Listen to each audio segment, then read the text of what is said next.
Continuing with my problems at the Arrowhead Regional Medical Center, this is to follow up with my video, Autism and Coping. I continued to call the hospital, asking what to do about the pain in my arm, and I did not want another MRI, even if it was to look for a piece of needle left behind.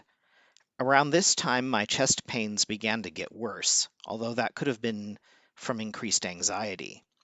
Many of the times the nurses continued to hang up on me when I called, and they were starting to say, "I don't want you saying I hung up on you, because I'm telling you I'm ending the call." Despite how they worded it, I believe hanging up on a patient is still hanging up. Melody, the patient advocate, suggested I go to speech therapy, though I don't know exactly why. Perhaps speech therapy is useful for autistic people, or perhaps Melody was upset by the way I was speaking to people. I met with a speech therapist once a week for 1 month, and she seemed rather impressed by me. She said I was very articulate. As the sessions went on, however, I realized she did not care about being genuine. I said what she wanted to hear, and she did not care if I meant it or not. Around the time my speech therapy ended, I got into an appointment with my general care physician, who applied lidocaine gel to the place in my arm. And this actually brought relief.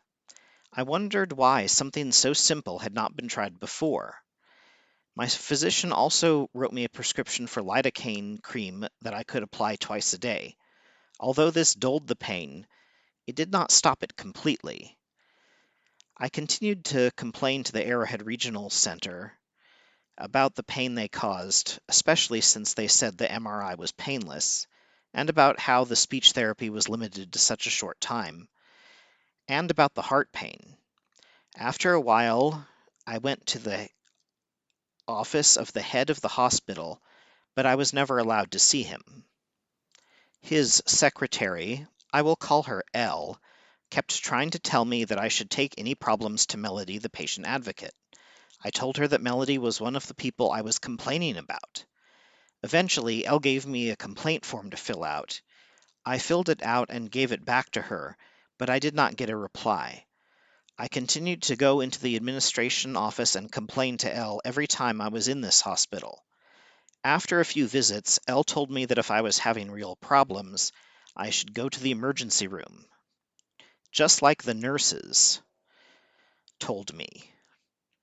One afternoon, after complaining to L again, and still being denied a chance to speak with the administrator, L told me to go to the emergency room, and on this occasion I actually did. I sat in the emergency room waiting area all night, and finally a doctor agreed to see me. The doctors did an EKG, since I was complaining about heart pains, but they did not even look at my right arm, despite my complaining about the pain from the IV. The EKG did not find anything wrong with my heart, so they discharged me, and it was starting to get light again as I left the hospital.